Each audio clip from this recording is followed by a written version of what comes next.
and let's get us all rolling here. So, welcome back, everybody, to I guess I should actually spotlight so that we actually start this appropriately. So, welcome back, everybody, to session three. This is our final gathering of Ballroom Bootcamp. So excited to have you here. And this one's going to be even more interactive and really getting in here to put everything that we've learned in the last two sessions together. So I will welcome back our fearless leaders.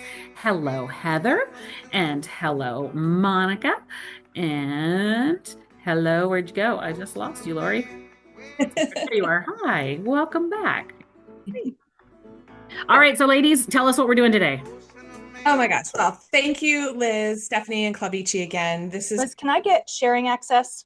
Oh yeah, let me turn my sound off. Sorry, that's my fault. Okay. Go. no worries. Thank you, everybody. It's so exciting to be back here with you for session number three. So just a quick recap, session for session number one and session number two, we fire hosed you with information. We threw a ton of information at you. Session one was that deep dive into the venue selection, gear, contracts, all the things you need to pay attention to from a production lens that you might not have been aware of. Session two was that detailed look at the production team that makes the magic happen on site during your event. We talked about which positions were critical, the vital nature of rehearsals, both before you get on site and then actually on site. And then we got our minds blown by the live show calling that the team did. So that was really, I think, eye-opening for a lot of folks. So that was really fun.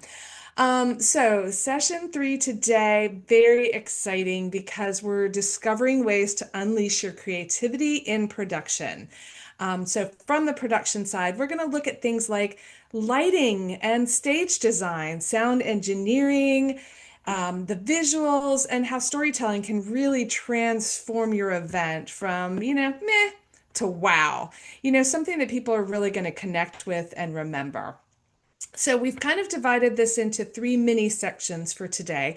Part one is going to be where we go into the creative side of production and talk about all those elements that we just talked to and how they can really enhance your event and make it memorable without, adding lots of dollar signs to your budget.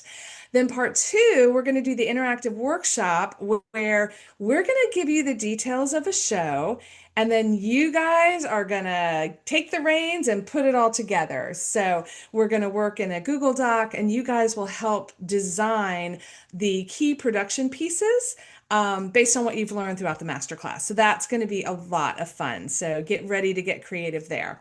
And then lastly, we're going to have that problem-solving crowdsource that we've been kind of teasing throughout the whole session, where you bring your current production, challenges and the questions, and together we're going to brainstorm and we're going to use the experience of the experts, but also you guys as experts who have been in the trenches and done all the experiences. And so we're going to help you get excuse me, unstuck in real time. And I want to give a shout out to Bernadette. She's going to kick us off. She posed a really interesting kind of case study question at the end of last session.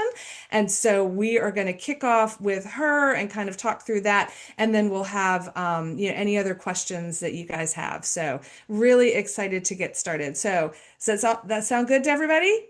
That sounds amazing. All right, well, let's go. Okay, so we're going to kick this off, like Lori said, with a quick presentation of the creative side of things. So we're going to start with theatrical design and event production. Monica and I both come with a theatrical background, so approaching events for us is really a theatrical way. We know the ability of the equipment, what the shows have, and the potentials that they have to not just be your basic corporate B2B, B2C meeting. How we look at events as every moment counts. And when we design, we think through the attendee's experience, not leaving a moment to chance. Every moment is curated in our minds.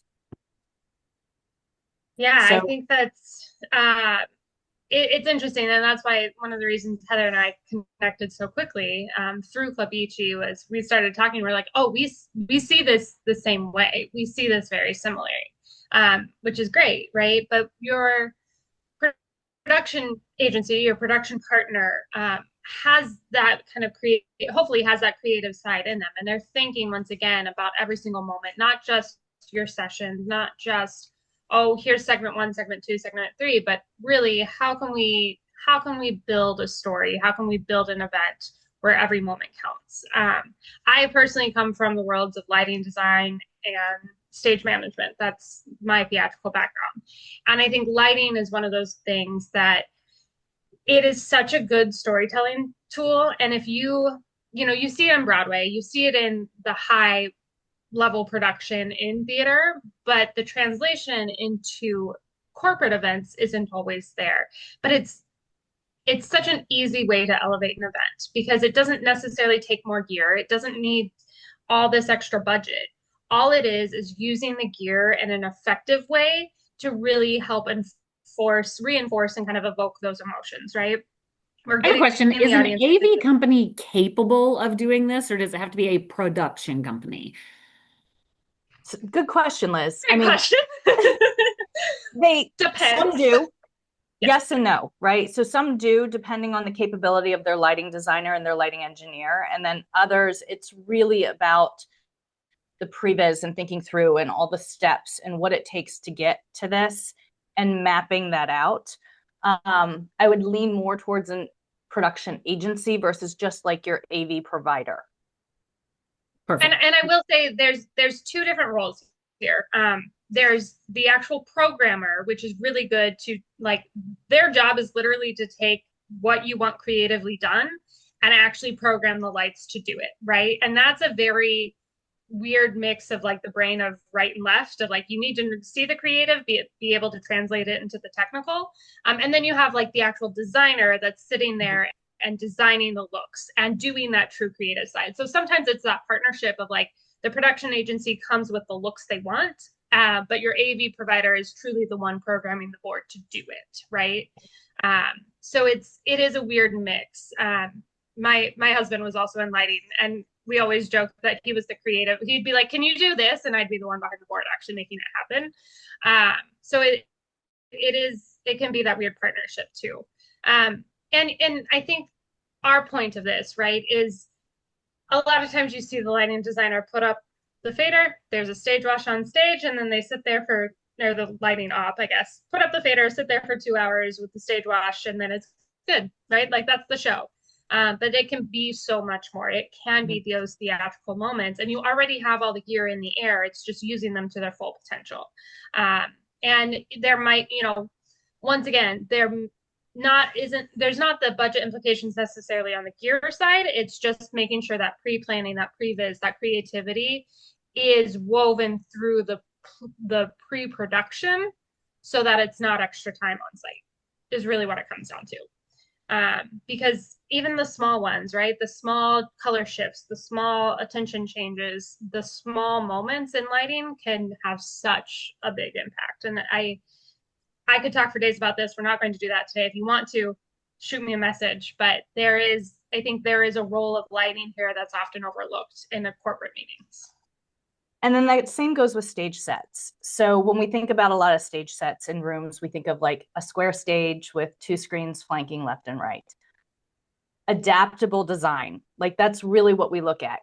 Create sets that can transform throughout the event using different looks for keynotes, panels, and entertainment. And how does that work? Going back to your lighting design. It really is. Your lighting designer is going to drive. We always call it painting with light. And then another thing that we talk about is layering the looks. So modular scenic pieces, projectable surfaces. Now we're talking about bigger budgets. Using the light to allow single sets to feel fresh across multiple segments. So really, as like you hear us go through this, a lot of it is coming back to the lighting look. And then integrating with branding messages. So scenic elements become physical extensions of the brand. So shapes, textures, colors, all reinforcing this narrative without breaking the budget. And then the other thing that we really like to get really into is the sound design. And this is one of those things that people forget a lot about, like sound engineering your room. Music invokes emotion, right? So people actually connect to the music and the sound that's happening in your room.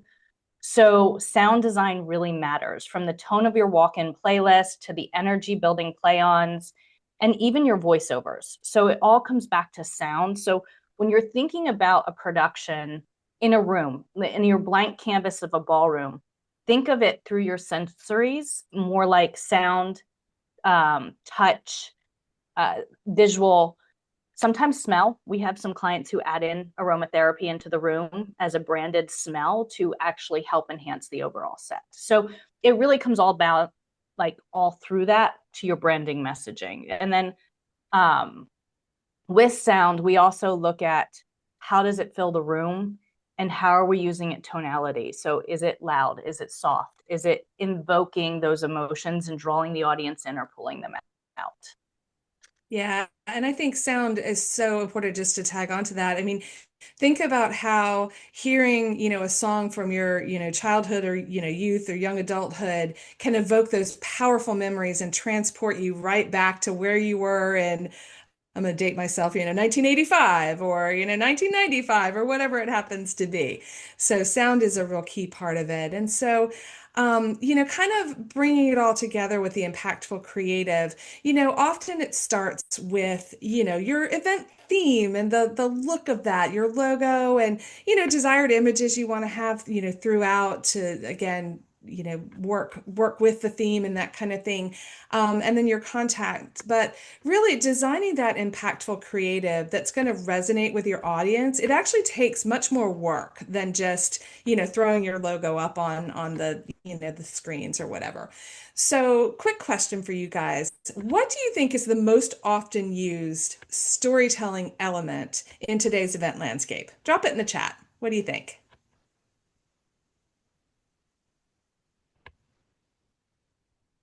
Video. Yeah. Yep. Summer shade, guys. We're not surprised. Not surprising. Video, especially when it's done right and really well, can be very, very compelling. So imagine the powerful outcome you'll have if you take that storytelling and that, the video and combine it with other production elements like we've just talked about. So think about, the role of a really motivational MC or host who's going to keep the energy, high and keep your audience engaged. The messaging that's woven throughout the entire event, and we'll talk a little bit about inside the ballroom, but then extending it outside the ballroom. Those intentional lighting choices that, Monica and Heather just talked about that can emphasize key parts of your story and really create some wonderful drama moments.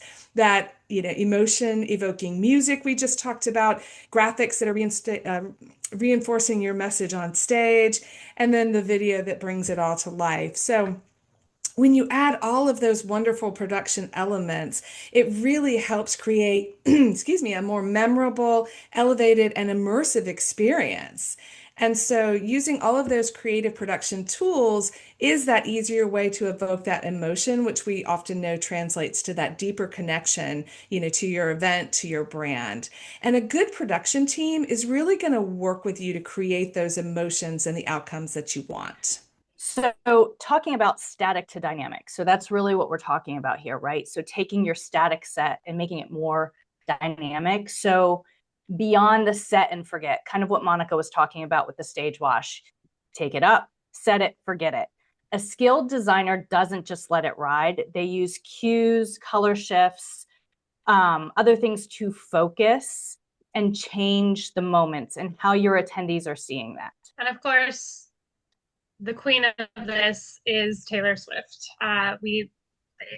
Whether or not you were there or you weren't really paying attention, the Eras Tour happened and everyone talked about it for 2 years, right? This is because it was a masterclass in theatrical production, right? Mm-hmm. Previous expectation of concerts, you go in, you see the band on stage, they played their music, you enjoyed singing along, you bought a t-shirt, you left, right? She changed the landscape. You came in, it was a show. And even before that, even before you went to the concert, you were starting to hear the story.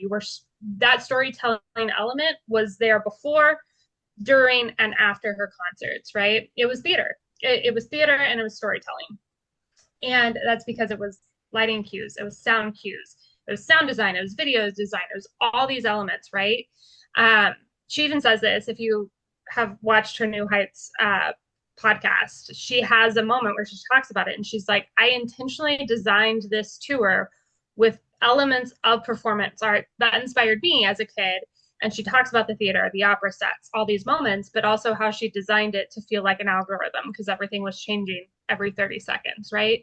And that artisticness and that artistic element and that crafting of story is now an expectation, or at least is a desire. And that's how we're going to start seeing our events change, because this idea that, oh, an event can be crafted and can have these very exciting moments, but still tell us that overall story is huge, right? Liz, when you say, how do you move your clients and executives from two screens, a stage and a lectern, to theatrical experience? Yeah, I mean, of course, Taylor Swift has, money. So that is a level that isn't possible, right, for most of us. But it is in these small moments, right? I mean, I can dance. It's these small moments, and I think it's about intention, and yes. It's really about intentional design is really what it comes down to. And programming 5 extra lighting cues, 10 extra lighting cues for a 15-minute segment isn't going to break your budget. It's real, and I think really what it comes down to is finding the partner that's willing to craft those experiences with you versus being like, I need all this stuff, right?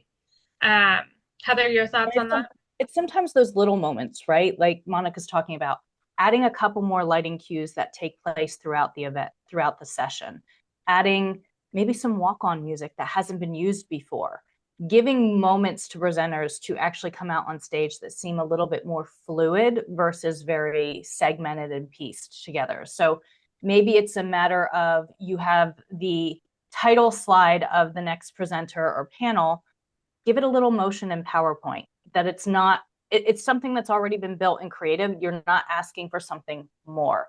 So it's really thinking outside that box and having that partner that can get into those details and think through creatively with you, because let's face it, budget always matters. That it's never going to go away unless you're working for one of these big brands that say, whatever it takes, make it happen because this is what we want. Budget comes down to everything. And it's like, yes, we're talking about Taylor Swift. She's a multi-billionaire. She's putting her own money into her tours. She's doing these things, but there's master classes being taught about her. Universities are now switching their curriculum to teach what it takes to actually build a Taylor Swift experience. So and like, perfect example, I went to Metallica this summer, and it's no longer, I went to Metallica in the 90s and saw them perform in the 90s, and it was literally the playlist. You go in, you're listening to them, all of that. Now it was an experience from the moment you walk through that door to the moment they hit the stage, to the moment the fans were engaged and how they engaged the fans, to when you're walking out and you're getting pinged with a text message from Ticketmaster saying, hey, download the photos from the show, or send us your photos to be included in the next photo wall that's going to take place at the next concert. I mean, hello, Coldplay, let's not even go there. But we're talking about that fan experience, those user experiences, and there's many things that you can do within a budget. And I think, Lori, I know you want to talk more about how design matters, but this kind of all flows together, right? When you have those good partners, they can help you sift through the budget and find those moments. Absolutely. And I think what it comes down to too, one more time, and Lori, I'm going to let you go because I know you have thoughts, but I think it comes down to the storytelling, right? Like it's about how we're crafting the event and how production can enhance that versus just, okay, we know the CEO is going to speak. We know we're going to have a networking hour. We know, like, what is the story? And that's the question that I think starts this conversation. Yeah.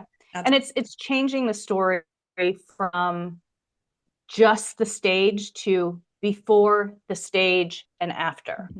Absolutely. And so, yeah, so the bow kind of tying it all together is that design matters. And so, it's important to understand again, and just to reiterate that, as a production team, your experts are starting to think about this, back in all the pre-production elements. We're starting to plan for this as we're designing the show. And again, it all comes back to that intentionality. And so really looking at every moment and being really intentional about how it's crafted and how it has that performative, those performative moments that really connect your audiences, to the event, to your brand, to the community that's being built in that event, because each event is a mini community that gets created and those memories, get stored. And so, as the production side of things, you become part of the story of the audience, experience. And so having that storytelling designed in every moment is really perfect. And again, when these conversations start to happen as you're planning the show from the beginning, which again goes back to why it's really important to have production team as a partner and on board really early on. We'll be looking for those opportunities within the budget to really maximize the theatrics that come out of the gear that's already going to be on site versus just being like, oh, well, let's just spend more money and get additional gear. It's like, no, this is what we're sort of building for the show and planning for. So how can we really maximize that? For sure. Yeah. So again, as we've talked about, it doesn't end with the stage. Design matters beyond the ballroom, because it's highly likely that your event is not just held in the ballroom. It extends beyond and throughout your venue. And so we want to look at some ways we can maximize those areas where it can reinforce your brand and your message and continue to tell that story outside the ballroom. Yeah, I think what it comes down to, once again, we're using the words creativity and storytelling, right? Like that is the heart of what this is about. So how do we have this seamless storytelling from check-in to your stage, in the lobby activations, to the stage, beyond the stage? What is your attendee experience from start to finish? And activation outside the ballroom should align with that too. And oftentimes, right, you have other partners that are helping with those areas, but AV and your production partner and your production agency can step in and activate those areas too, right? We can look at digital signage, interactive displays, what's, live art installations, AR, VR, sensory pop-ups, and then there's even things happening within the event itself that we can record and take snippets from and help you create podcast or, whatever it looks like, little sound bites and social media videos and things like that, right? So it's, okay, you're already recording the event. How can you utilize that to record to help extend the story, right? Mm-hmm. So a lot of these things are already being done in your budget. You just need to know the right questions to ask and have the right partner to be like, oh, well, what if we did this? And maybe it's, an extra little bit to edit some of those moments, or maybe it is truly a handoff of like, okay, here's social media team, here's the records, and you can do it in-house, right? Mm-hmm. So there's ways to maximize what's happening. And then on a quick note too, we have to talk about inclusivity, right? How are we designing activations for all attendees? All learning styles, accessibility, comfort levels, all the things, right? And those can be hands-on, they can be digital, they can be social, but really thinking about how can we assist as production partners to what's happening beyond the ballroom and beyond the stage, and how do we activate spaces and continue that storytelling and protect your brand and their messaging in those moments as well. And it all comes back to storytelling. So bringing the story to life. Every activation from the stage to the furthest hallway to your expo hall should feel like it's part of one continuous world. And like Monica said earlier, you might be dealing with multiple vendor partners, but bring them all together and have that conversation holistically so nothing's being missed. And that brand storytelling, it just feels immersive. And that's why the Dreamforces of the world, the Salesforces of the world, those shows and events feel so cohesive because it is one big thought process. We use lighting, sound design, branded elements, interactivity to make the events seem tangible in every space. So how you're using it maybe on the main stage can be replicated somewhere else to kind of keep that subliminal message and storytelling active. And when the event and the experience is fully immersive, the attendees don't just remember the event, they connect emotionally to the story. And that, from a brand perspective, is what you want. They're not going to love your brand just to love your brand.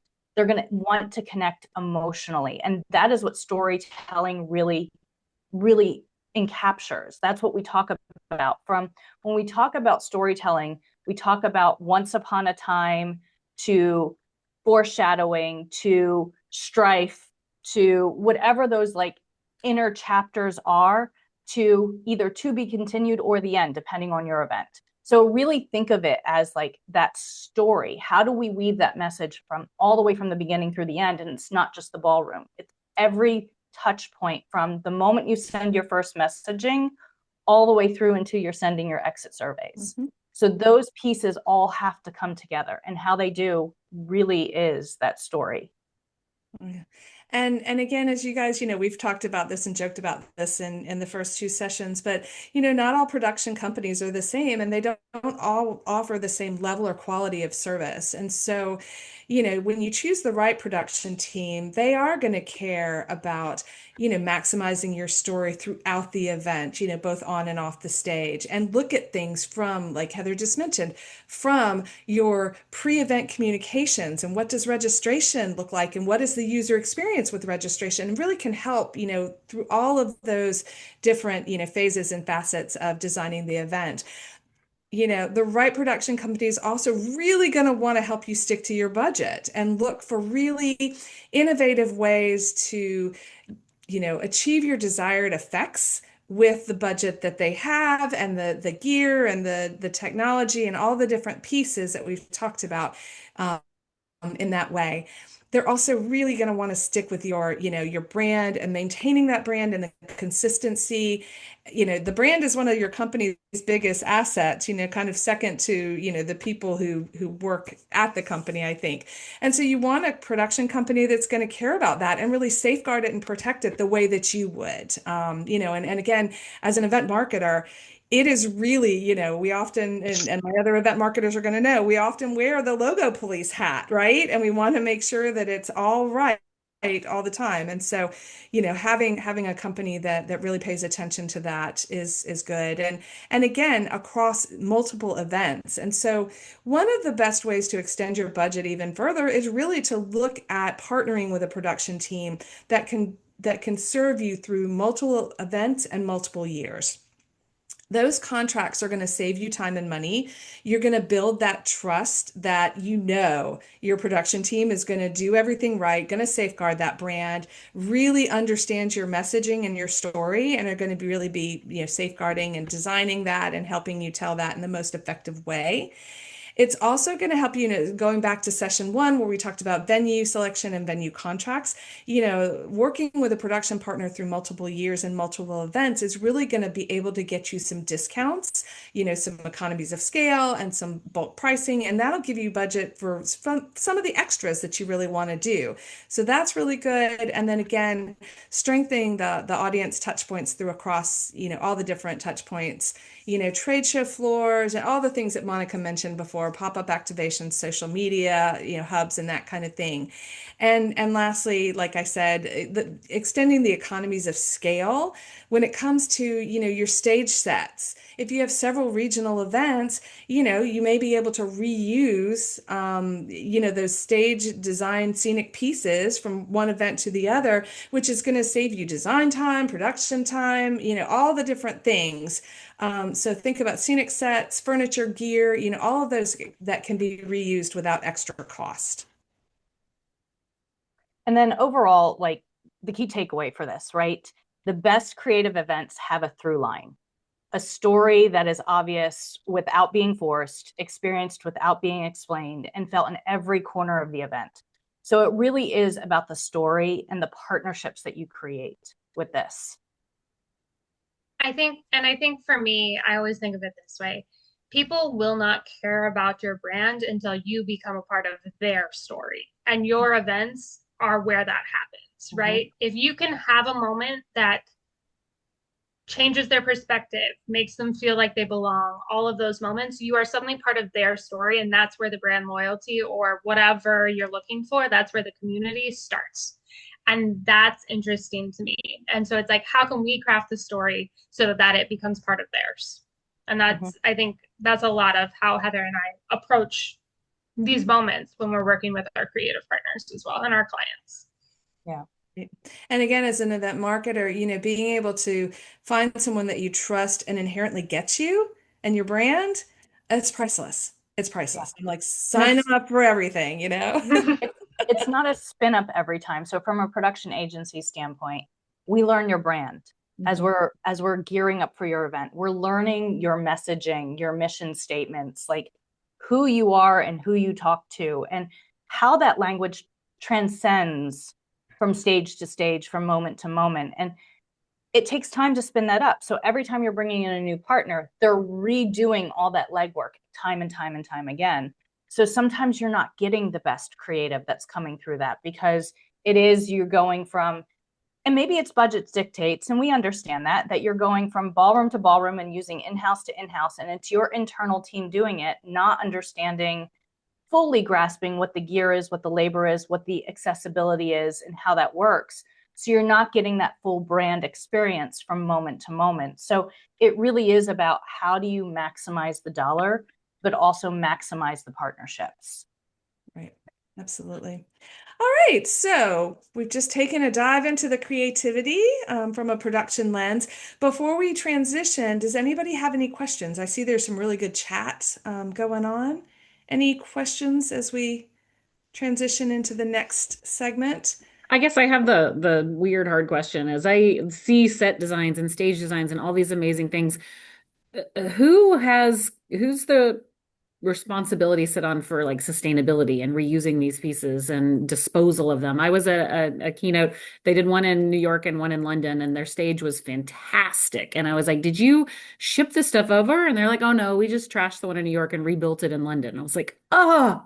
But I All mean, right. then maybe it's worse to ship it, so I don't know. But like, whose job It, is that? so I think it's a combination, right? So as a client, it's responsibility for what your sustainability practices are, and then also understanding what your pipeline looks like from an event perspective. And then from a production company, I know for us, we have a scenic warehouse. So a lot of the scenic pieces get brought back to our warehouse and And get refabricated. reused. Okay, cool. So that, for us, that's like our big sustainability side of things. Like, we have a client that we do probably 15 events for a year. So we bring all their scenic pieces back and either reconfigure them for another set, or depending on if it's a traveling show, it'll go from place to place. Now, overseas, from London to New York, it is going to cost a whole, pardon my French, shit ton more to ship it than to Rebuild. like recycle it, basically. And I hope from the production partners aspect that they are taking those pieces back to their warehouse or fabrication shop or whatever it is and reusing those. And I think once again, it's designing with intentionality, right? Like if we know that, oh, we are going to want to copy and paste, or at least copy and paste the stage set. Okay, how do we build it in a modular way that we can maybe break it down and it makes sense to then send a shipping container over? And then what do we do with it once it's there, right? Like it's this, it's all about timelines and intentionality, right? Like the sooner we know and the sooner we can plan for things, the better plan we have. Absolutely. Yeah. Okay. Thank you. Well, we certainly are going to have some more time for questions a little bit later, but now let's get to the fun part. Let's put it all together and let's build a story and a timeline for an on-site production team. So guys, our big ask for you during this is come off camera, unmute. This is all collaborative. Come on camera, not come off camera. Pardon. For me so far. Come on camera, unmute yourself, interact, because this is how you're going to get the most out of this. Yeah. So what we've prepared here is an event brief. And so we have given you some details, and we want you to draw on the knowledge that you've learned in all three sessions. And we want you to start collaborating together and building an event. So we've got, just in case it's hard to read, 450 attendees. It's going to be a Thursday, Friday. So Thursday load in and set up, Friday rehearsals, show, and then strike. It's going to be held at the Omni Boston Seaport in ensemble rooms A through G. And we're going to show you a floor plan in just a minute.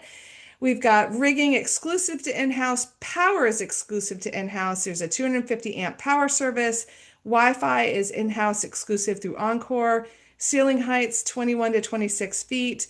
Room size / measurement 127 feet by 198 feet.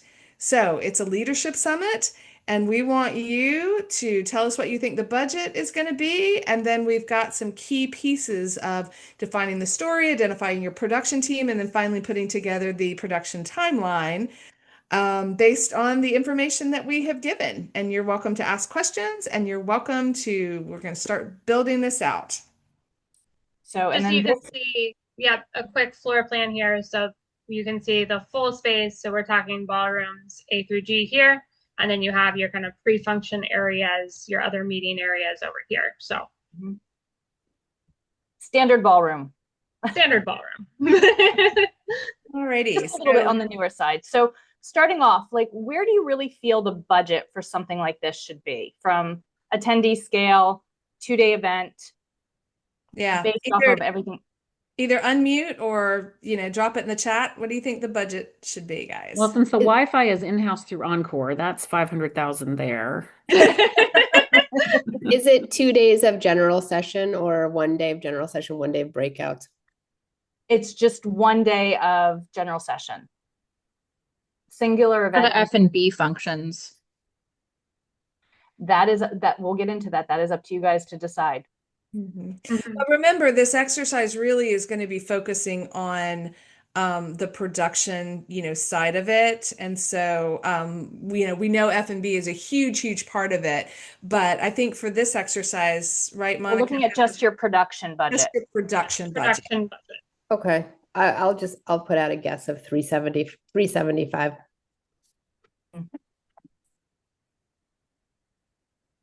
We'll start there and we'll see where we go. We're not going to put numbers necessarily on it, but understand, like, okay, this is about the scale that we're working in, right? Yeah.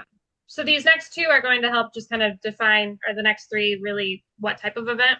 And we're going to go through these pretty quickly so that we can get into those production sides. So our target audience, once again, it's a leadership summit. That's CEO forms or VP and up, like what I was is? gonna say, yeah. Yeah. VP C-suite. level and up. Okay.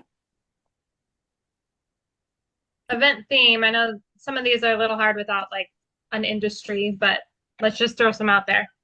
Go Once bold. again, you can throw in the chat too if you're not. Go bold. Push forward. All the Yeah.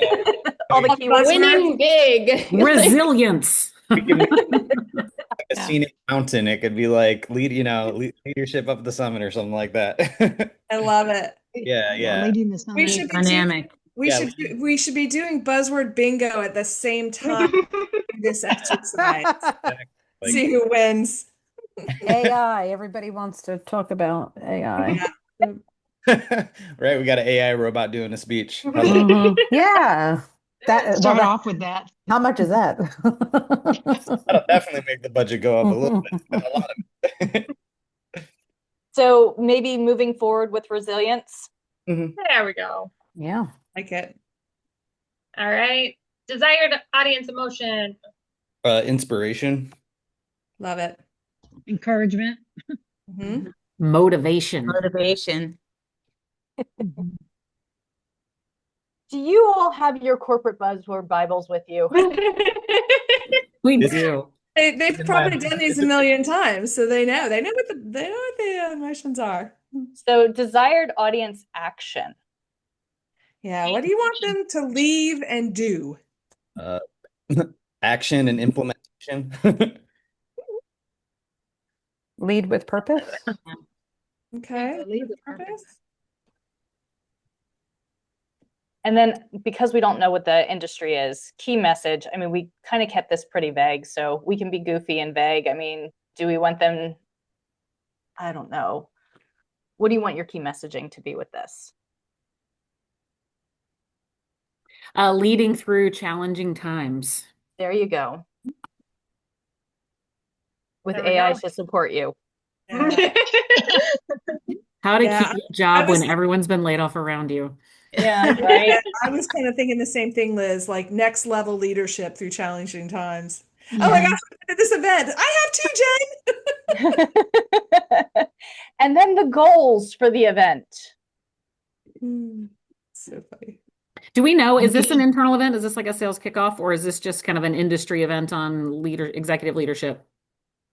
Whatever you want it to be, Liz. I like it to be. You get to decide now. Well, because if it's an SKO, then my goal is I want these guys to go back motivated to get their sales teams to go sell more and understand how to do that. Yes. So content retention, I would say, is my cognitive engagement. Behavioral is they're going to go back and set goals now because they're inspired and motivated to do so. And then emotional, they feel not defeated by the current political and geo everything Political state, but landscape, yeah, everything. excited to power through. They should be informed with their new goals for the new year if it's an SKO. All right, well, let's go with an SKO, Leadership Summit. Love it. All right. So experience mapping, this is where we really start to think about, okay, what does this look like in the space? So this is really so just so you guys have a little bit of a background, when we're working with companies, we fill this out based off of answers and things that you give us, so we can start thinking from a storyline standpoint. This helps us kind of think creatively and outside the box. So that's kind of what we're trying to make you do. We're story mapping with you. So the experience so what we're looking at is how the story shows up at registration.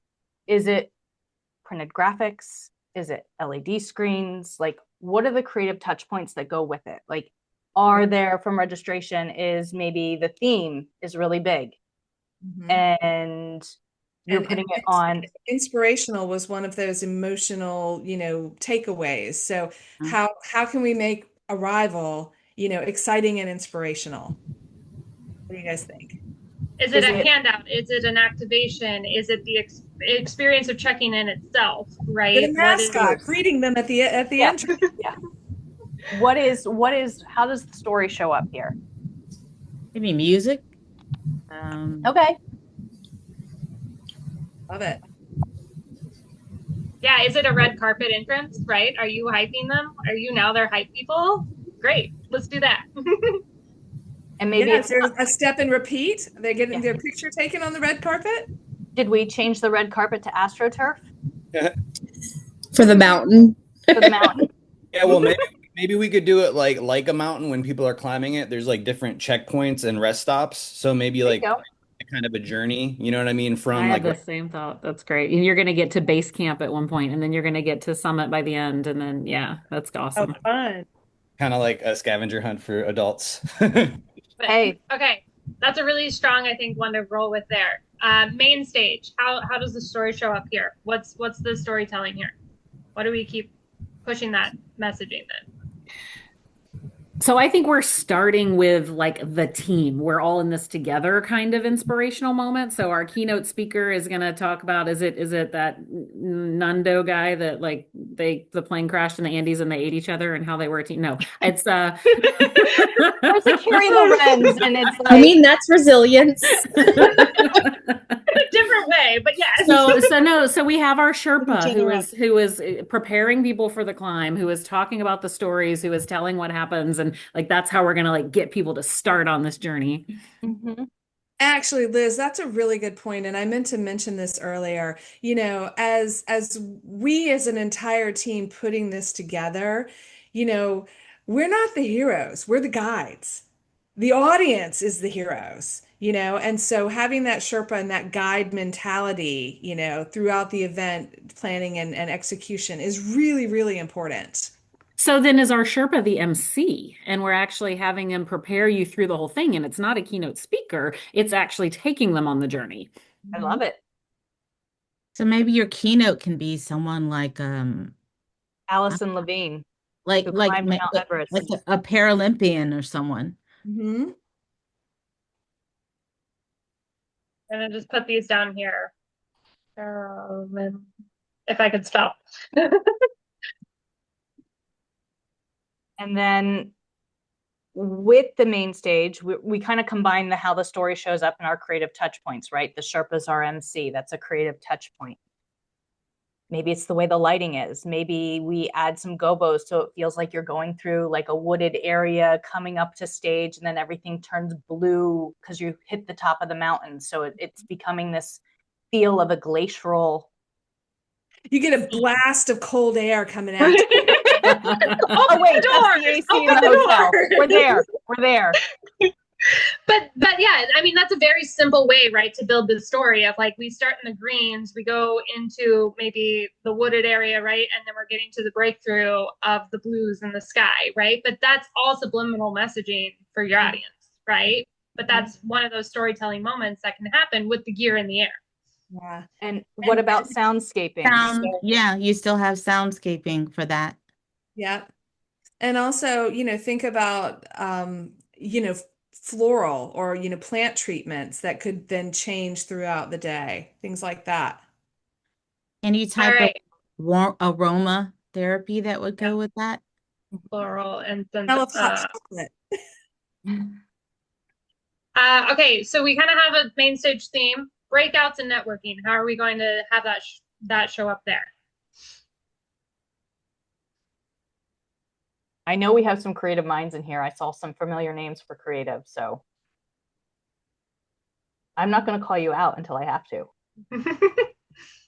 So maybe like kind of on the side of the mountain, kind of gone, sit, networking kind of set up. Maybe it's back to base camp. Yeah. Yeah. Can our evening events be centered around conversations around the campfire? Love it. Absolutely. Or heck, even our hallways, campfire conversations in the hallways. Instead of a 15-minute coffee break to pee and check your email, you actually have time out there. Liz, are bathroom breaks in the woods too? Hard pass. Hard pass on that. Okay, good. I did that this weekend. I don't want to do it again. I'm getting too old for that. All right. That's not to say that we can't brand each of the bathrooms to be at different areas. So there we go. I think that would be great. Yeah. So non-stage activation, that would go under that, branding the bathrooms. I also think on networking and breakouts, right? Like we could have back to that scavenger hunt feel of like, give them something to do, right? Do they need to visit each of the base camps? Do they need to, like, how are we building that story and giving them an action to also start the conversation? Well, in our breakouts, can we align the content with preparing for the climb? What to do? Like, if we can just kind of align, these are sales training type of conversations, what are hard skills? What are soft skills? And break those out. Mm-hmm. Maybe there's like different paths for like people that are in different fields as well. So there's like everybody eventually gets to base camp and gets to the top, but maybe there's just different ways to get there as well. So just giving people an option into how they want to integrate into the event. So yeah, definitely. Absolutely. And a track on the tools you need. So it's, Mhm. you don't just need an ice pick and a rope. It's what are the SaaS platforms that need to move the business? How do we AI ready our people? Yes. There's that damn All right. AI word again. Branding, non-stage activations. We talked about branding bathrooms. What else can we do? What else could be What an about activation? team building on building safety or supply backpacks for activating troops, or something that goes along the lines of Give back tie-in. Or working with, everybody loves a good puppy activation. What about bringing search and rescue dogs in that are being trained for search and rescue? Can we just have an alpaca cuddling station? Yes. Absolutely. Wait, who's providing the insurance on this? Could we have some sort of patches like what you have in Boy Scouts and Girl Scouts? Absolutely. Oh, I love that idea. I don't know what you'd need to do to earn a patch, but yeah. And then the breakouts and networking could be led by trail guides. Oh, those are terrific ideas.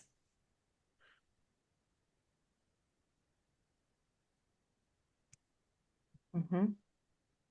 I also think of like even like your photo activations, right? Like what's something, that I survived the summit or whatever, right? Those moments as well of giving them something shareable on social media, right?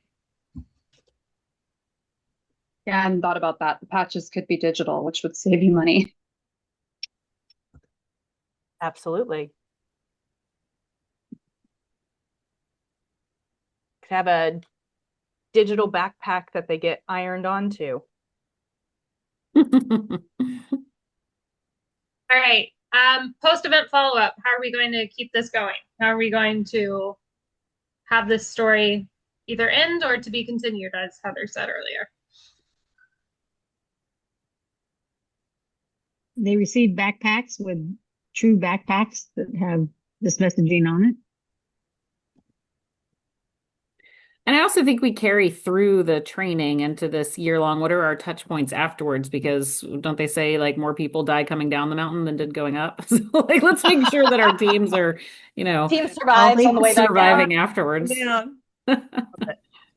Give them a way where they can digitally share their wins, whether they're personal or professional, tied back to resilience and overcoming challenges. Absolutely. Love that. Also Jen. give them something to look forward to. What's the next mountain to climb? Like what rallies them to keep going to the next touch point? Give them a way to continue to earn patches off camp. Yeah. Love that, Crystal. Can I ask a quick question? Are we going to get a copy of this page so we can kind of Yes. use it as a reference? Okay, good. Yes. Yes. Okay, I think that's great. We have a general storytelling. We have kind of all these moments. What's our 5 main segments in the actual agenda itself, in the general session moment? So of course we have our keynote in there. We're probably going to have couple executives talk. Yes, our parade of presidents. Something that we pushed a lot was trying to get more of our peers on stage so that people could hear from people at their level or close to their level. So like stories of collaboration or how they've worked together, just so that people can hear from people that are from a similar place. Is this maybe a panel or probably a panel setup, right? Or a case study. I love the idea of a podcast setup, and then you guys are generating content for later on. Mm-hmm. You have to bring on a couple happy customers. Yep. I'm just throwing these in here. We can rearrange, but You also have to have recognition. Okay. all right. Monica, we're testing your spelling ability today. I know. I'm trying to type really fast is the problem. And Google Docs does not do spell check. So No. All right. So we talked about some of these, but we're going to focus on main stage production design elements. So once again, kind of a sensory layer. How are we continuing to tell this story in these moments? Throw out ideas. Lighting. We talked about gobos. If you're talking about like blue skies, so texture, outside views. Changes with the summit, right? We talked about that. All right. Music, sound and music. And we say like nature sounds. I can say nature sound, yeah. What about when doors are open? What about your walk-in playlist? Dramatic Rocky style music of we're coming in, we're gonna go, this kind of thing. How about walk-ups? Inspirational. Oh. How about your walk-ups when your presenters, your panels, your parade of presidents are coming on stage? What kind of feel? Would it be dramatic music? Is that what you're trying to? Yeah, And- dramatic, rock and roll, pop. Like, what are you thinking? It depends on who the person is. Don't they get to choose what No. their vibe is? I guess? this is keeping in the theme, because if they choose their own vibe, now you're pulling away from the story. Yeah. Let's say In if the we choose past, it we've within the given them, theme. it still has, then if Rocky is the music, that's all inspirational. So it would be in that same inspirational kind of vibe. Do we want it to, here's another way to think of it. Do we want it to progress? So as you start, when we're building this agenda, when we're building who's hitting stage, does it progress? Does it crescendo? Does it then come back down? Like, are we taking them? When you think about sound and music, we're thinking about engineering this. And that's where sound engineering comes into play. So when you let your presenters pick their own music to come out on stage, great, it works. But when you're trying to stay within a theme and a story, you want to like we were talking about, every texture, every sound, every cue needs to layer upon layer upon layer to create that message. And it's subliminal and smacks you in the face. So when does it peak? Like if you're looking at that agenda, does it peak at recognition at the very end? Does it peak at the keynote? Does it peak at your parade of presidents? Or do we reorder things to make it feel? Right. Yeah, I would think recognition would be the peak because it's all about the people. Because, as Lori said, the stars of the show are the attendees. Mm-hmm. Yeah. And your crescendo can go through your peer-to-peer and recognition. You can have multiple crescendos throughout. Think of like classical music. It has these ups and dips and valleys and how it goes through. So that's what we're also looking for. So we don't need all the answers now, but it's just kind of to get your mind thinking from this creative standpoint and how you're telling the story. This is our own event, so we can break all the rules too. Yeah, we break all the rules. And again, a really good story, your hero is going to encounter some challenges along the way and overcome them. And that's another piece of making it a really great story. So, yeah. So Right. does it get a little moody somewhere? yeah. Natalie, were you going to say something? I wasn't sure if we ended up talking over you or not. I wanted to give you an opportunity if you were. No, maybe not. Okay, so visual design in the set stage. What are we thinking here? Remember, we have a $375,000 budget. Can you just lean on like visuals then of visuals, famous mountains and things like that? We can. Like really nice, beautiful, clean graphics. Absolutely. I don't know if something could maybe even like be printed out as like, for the steps, maybe something that does kind of scenically like look like you're walking up, kind of a mountain as well. I think that would be a nice little touch as well to kind of be on brand with the show. I'm wondering if we can afford those LED things that just like snap together and then we could do digital content so you can have that whole experience. Yeah. And sometimes we do like even with our production company, we do like lighting in a fun way where we do different shapes and different orientations that do create that different like visual element where it keeps people engaged and yeah, just keeps that sense of movement within the show. And do we need to carpet the stage? Maybe instead of just your standard hotel decking, we're adding AstroTurf. I'm gonna say green, greenery. Or we're adding carpet that looks like you're at base camp. Are we bringing in maybe some hard scenic theatrical pieces as well? There's a little bit of budget to play with that when you're looking at 375,000. Right. Is it the peak of the mountain on one with your brand next to it? Like, I think right now we just as a general industry, we're kind of relying once again on that video, right? We're doing giant LED backdrops and that's going to be our visual and that's going to be our thing. But what does the actual physical elements start to look like then? And also back to your panel, okay, we have a podcast or a panel setup. What's those chairs look like, right? What's the design element within those chairs? Yes, of course they need to be comfortable, but what are we, are they camp chairs? Are they, are they camp chairs? Are they, what are we, those design elements, I think, help elevate that just enough. I do have to admit, we have a full stock room of chairs that we bought from Wayfair and Amazon because they're so much cheaper than buying furniture sometimes from or renting from AFR.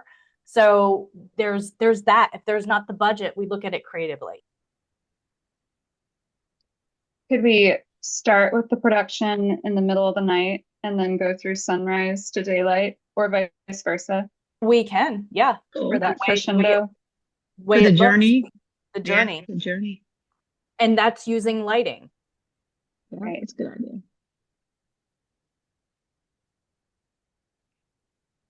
And you start out with like campfires. Mm-hmm. Love that. Plus, the sunrise is gorgeous, right? It's inspiring. Not that I'm ever awake that early, but you know. All right. So, is there a tactile or an interactive moment here? What's something that gets the audience involved rather than just sitting there and listening? Do a graphic that has a piece of paper that they have that has a graphic on it where like you're building your steps and you're writing notes on building your next steps, moving up. I mean, the individual's writing their own notes out. Mm-hmm. Right. With a graphic personal journey on steps. Maybe they have a journal at their or a journal, give them a journal to write in, but something that gives someone kind of a graphic that puts them in the focuses on the moving up. What just a blank about page to write on? If they walk Natalie, into the what about- room, Go ahead, Bernadette. when they walk in the room, can you give them like a map and then there's different sections of the hall? There So you go. you pick if you want to sit in this section or that section, and maybe there's a task or questions that have to do with selecting your section of the audience. What about having camp counselors meet them? Mm-hmm. And they could also divide in where's their interests lie. Like if you've got their leadership, but maybe they've got different categories under leadership, and they can group together in those categories in the room. Because now you're meeting your peers that all are struggling with the same thing. I love that idea, Natalie. And I was thinking the same thing. Maybe as a scavenger hunt, they have to build skills. Like they have to find people in the room that have skills that help with the leadership and taking them on the journey. So love that. Mm-hmm. On a tech side of things, because that's where my brain goes, is there an AR experience? Scan the QR code and find whatever in the room, and you have to actually find digital touch points? Or is it, you have to connect with 5 other people that have a certain skill that they registered with, right? So that tech element as well. What do you do when you have a large group of people? I mean, even if you have a couple hundred in a room, trying to do it in a timely manner. That could be something that that's would be outside the hall when they're doing networking. Mm-hmm. Or things you can put on their badge that, or like you said, if you put the notes in registration, what your categories might be, they could be noted on a badge. So as you're walking around the conference, you can notice these things of others without having to so forcefully make them go into groups. You can see it by just walking through the audience. Absolutely. Or walking through the networking or, walking through the areas. An actual climbing wall. I love that, Amy. Oh, awesome. Oh, that's cool. And then maybe a buddy system, right? Like you have your climbing buddy. Is it a mentor-mentee scenario here? Yeah. And then we're going to skip scent and taste elements just because we're really focusing on production. And we want to keep this going so we can get into a few other pieces here. But when you guys have this, you'll have that too to kind of play around and think about. And I was going to add on the scent one, you do have to make sure that there is not someone in the room that cannot be around scents. If we have a conference coming up right now and we have an individual that cannot be around scents. So we have to publish for people to not wear perfume, to not wear, different things in the room. Absolutely. And that's in every all the breakouts, all the keynotes, because we don't know where this person's going to end up. They can pick and choose. So that's something that's got to be very carefully when you think about adding scents to a room. That is for sure. an excellent point. All right. Now we're hopping into production, and I think we got about maybe 5-10 minutes to get through these next couple, and then we're going to go to Bernadette here. So what heralding back to this, right? Our high level roles and responsibility. Who is helping build this out? Who are we putting on our team? Lighting, scenic. So our lighting director, department leads. Yep. Probably an A1 and an A2 for sure.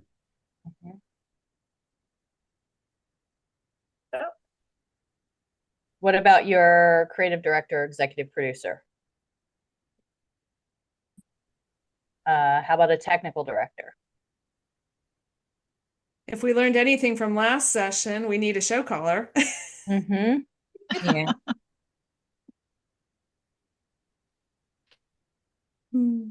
What other key roles are you guys thinking?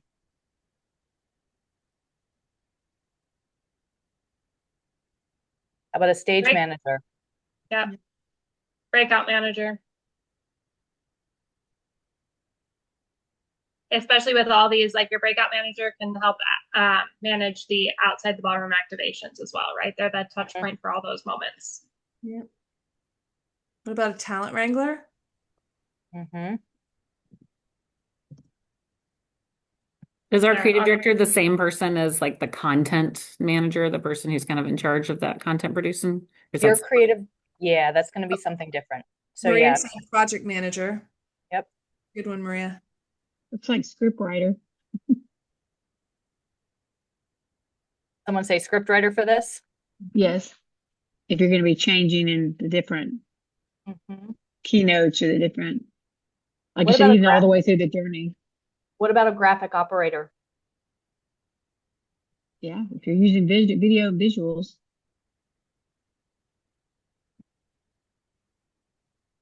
Are we recording this? We need some camera folks.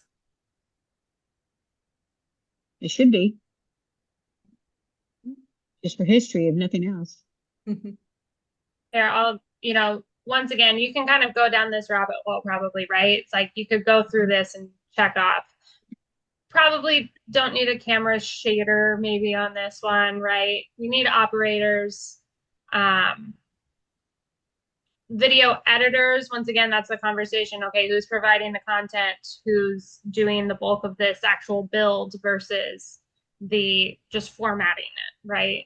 And then to remember, this is an exclusive rigging, so we don't need an outside rigger to come in. It is exclusive with power, but should we bring in our ME, master electrician, for this? Or stagehands too. Stagehands, absolutely. Doc manager. Who's going to do all this? Did you say goddess manager? Well, that too. That. Yeah, where's the diva manager on that? Yeah, talent manager, aka diva manager. diva wrangler. I like that one. Yeah. Heather, quick question for you. Do you ever have your doc manager then hop in as your stage manager? No. Or are those, you have them as separate? It's a different skill set. We sometimes have our doc manager can come up and then help with breakouts as a different pair of hands, but typically it's more of a technical position versus a hands-on client position. Perfect. All right, so this feels good. This feels like a good list to start with, right? And when Monica put in department leads, we got to remember you have your video department, your audio department, your lighting department. So those are really your leads for that. Your V1, your A1, and your L1. If you see those on your bills come up, those are typically department leads.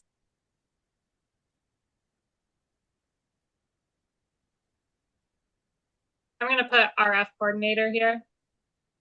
A2/RF coordinator, because for the size of this show, it would probably be a double role. Yep. All right. And then we're going to build very quickly, we're going to build our production schedule. So we have it as door opens, and this is going to be pretty high level here. So door opens at 1. On Friday. On Friday. We gave you guys a 30-minute doors. GS kicks off at 1:30. And then we kind of go into all of our breakouts. So how long is GS? This is just blocks, right? So you know, GS starts at 1:30. breakouts are happening all the way through until 5:30. Maybe we bring them back into the ballroom for one more time for the closing message. And then after 5:30, do we do a cocktail hour? Is there networking? Like, what does that look like? And then we send them out. But this is from a production standpoint. So we're going to avoid F&B for this. We're not going to look at any catering needs or any of that kind of stuff. This is really just going to focus on production. So typically, Monica and I both build our production schedules backwards. And it is one of those things where you kind of back time everything out. So I don't know if we want to start on Friday, if that works for you guys, and we'll back it from doors up through to the very, when we have our crew call in the morning. Or we can start at the very top and just kind of see how everything falls into play for you guys. What do you guys vote for? Where do we learn most from? I mean, honestly, what should we learn more from? To me, would be the best side. I think if we know that we can't get in until a 6 a.m.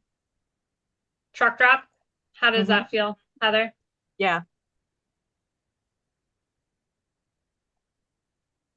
Then that's your timeline. You have to make everything fit in there. So, right, we have Q to Q, you have tech rehearsals, you have sound checks, you have any dress rehearsals, you have your actual load in. One of the first questions I would ask is encore pre-hanging, or do we need to account for rigging? Mm-hmm. So if things are pre-hanging or floating, meaning that the night before, after that event loads out, encore pretty much picks off where all your rigging points are, and then they get the truss at floating height. And then we bring all of our gear in and start attaching to it. If truss is not at working height or floating height, they're going to come in that morning at 6 a.m. with us. Most likely, since it's in-house, they won't show up till 8 a.m. to get the truss put together, the motors and chains picked off. I see Rico is nodding his head because he's been in this before. And then they'll take their 30-minute break. But we'll say for this one, they went in and did it the night before. So you had your 4-hour rigging call the night before. So we're walking in with truss hanging. So our truck drop is at 6 a.m. Is at 6 a.m. How long do you think? So it's this show, let's say it's a truck and a half. So a 53-footer plus a half of a 53-footer. How long do you guys think it would take us to unload all that? Push it from the loading dock, which at the Omni is ground floor. So you have to push from the loading dock up through a service elevator to come into the ballroom. How long do you think something like that takes? How big is the elevator? Like pretty normal size? Because probably normal freight. Okay, probably like an hour or two, depending on the crew and just the organizational skills that they have. And everything properly oriented in the room, so each team can kind of just take care of what they need to. So 7:30, we would say. Actually, Monica, if you want to back that up and put a 6 a.m. crew call on there as well, because you want your team to show up when the truck shows up. Actually, we would probably do a 5:30 a.m. crew call. That's there we go. That's what I want. Elizabeth threw in the chat 3 hours for a different perspective. Yeah. So, like Rico said, a well-oiled team, a good team that works together can get those 2 trucks unpacked in an hour and a half and into the ballroom. Yeah, it might be different if it's like union labor because I was going to say, union throws a whole nother wrench. Boston likely is. Actually, this facility is not, which is nice. Oh, really? Okay. Yeah. Okay, so then you're starting your video hang, your lighting hang, your audio hangs, right? So how long do you think we have until from the gear in the ballroom? So you're starting to unpack, you're starting to lay cables, you're starting until it's what we call in the air, which means it's at trim height. How long do you think that takes? throw it in the chat, throw it out. What's your guess? No wrong answers here, folks. This is how we learn. Another hour and a half? I don't know. Yeah, I guess it all just depends. I mean, sometimes could be hour and a half, 2 hours, 4 hours. I mean, it just really depends on the communication with the team and how efficient really each moving part is when it comes to setting things up and making sure things are operating. But with the limited time we have, like everybody's going to be like moving at a even quicker pace. So yeah. But it 2 also hours. yeah, probably 2 hours, depending on, the amount of lighting, but seems like, yeah, probably 2 hours. Monica, what are you thinking? We'll put it on the production schedule by noon. We have it in the air. I would too. Reality. Because the reality, A, and B, it's always easier to be ahead of schedule than it is to be behind. And in our production world, when we tell people that it's in the air, that gives your F&B and your catering crew the go ahead to drop tables.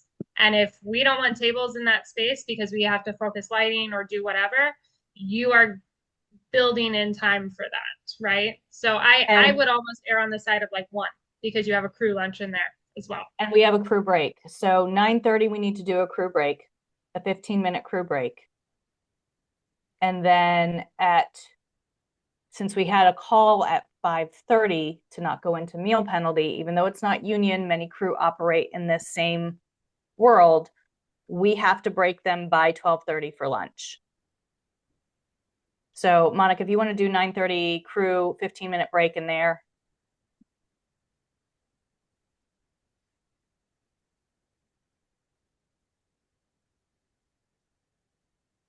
And thank God this isn't a union facility because those typically are 30-minute breaks because you have to give them what they call a 10-minute wash up and then they take their break.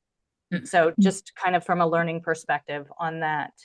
And then 12:30, we would have everything at trim and then we'd break our team for lunch. Yep. And I think that's pretty common. I mean, most production schedules, we're trying to get things in the air by lunch. We have about 10 minutes left and I love this exercise. And I think that, we could talk all day about this, but I do want to get to Bernadette's.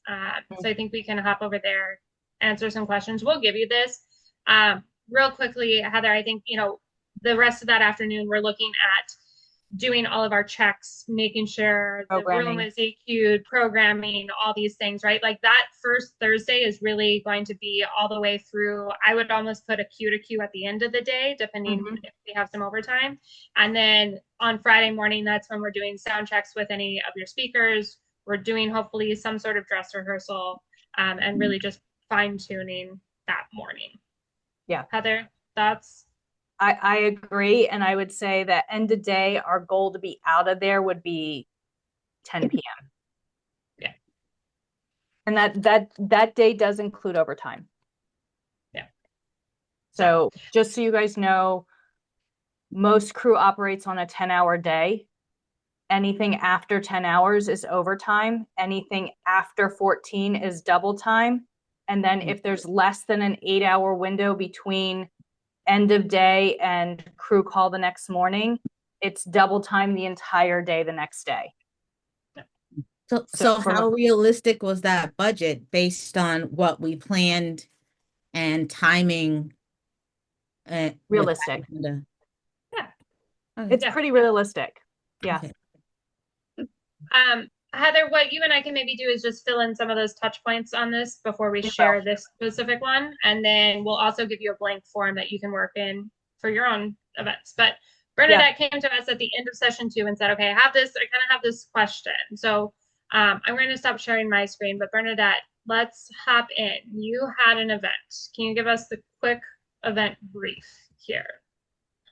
Sure. So the event is it's the October 30th. It's 250 people. The attendees are senior leaders from hospitality, companies. So it's your Hyatt, your Marriott's, IHGs, the people who own those. So owners, asset managers, and the content is all based on technology. So you'll have some of the leaders of those departments. You'll also have people who are looking to develop hotels. And then you have those that are implementing technology. The speakers are generally the content's all tech. It's tech in the hospitality space, and everything's general session. There's a ton of networking. It's has been pretty traditional, like breakfast, breaks, lunch, and cocktail party.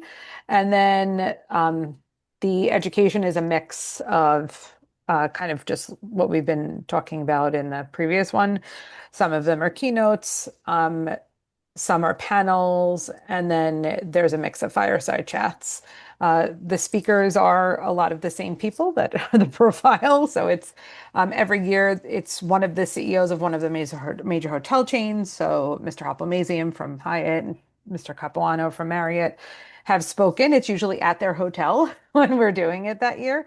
And then there are some hired speakers. So David Sanger is a political presenter who does like to get into the nitty gritty, but you'll see him in a lot of press briefings with our president.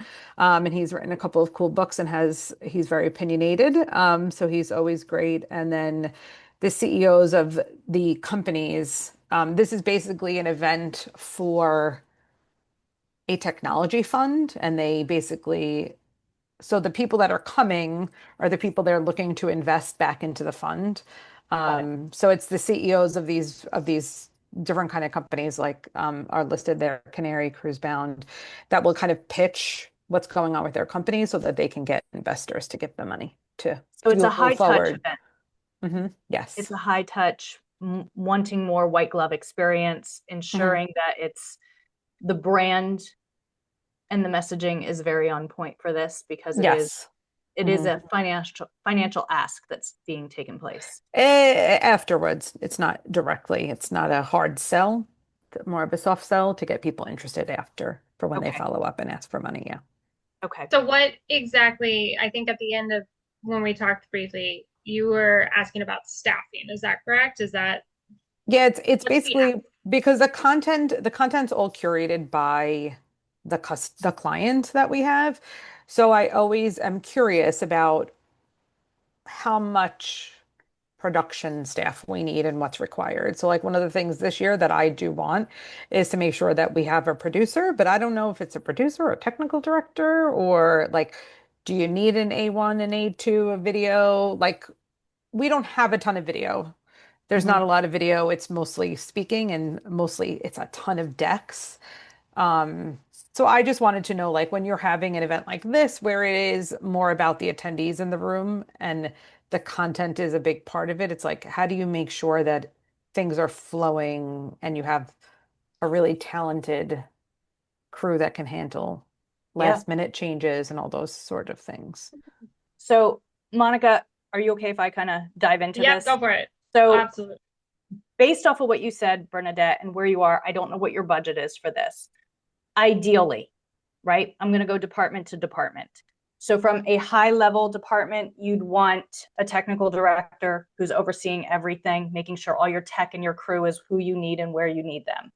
A project manager or an assistant technical director, someone who's going to assist our technical director to ensure everything's getting into the ballroom, everything's getting set up, all the pieces are moving, okay?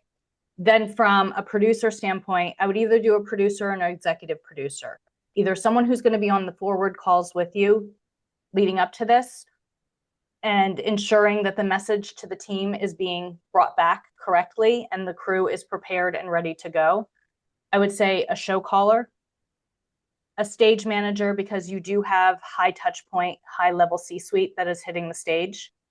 Then I would say from an audio department, an A1 and an A2, your A1 is running the board out front. They're the one who's making sure everything sounds good. Your A2 is the person who is miking up all these high-level executives. That's a definite. I would never get rid of that.